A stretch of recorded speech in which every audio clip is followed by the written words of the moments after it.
পৰেনে মন মাৰ ঘৰত আছিলা মনৰ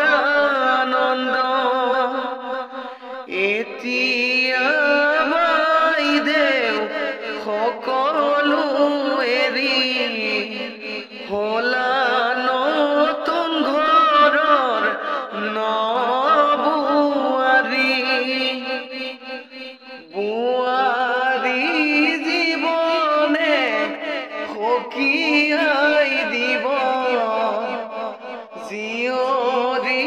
জীৱনে ৰিঙিয়াই যাব বুৱাৰী জীৱনত বহুতো দুখ জীয়ৰী জীৱনত স্বৰ্গী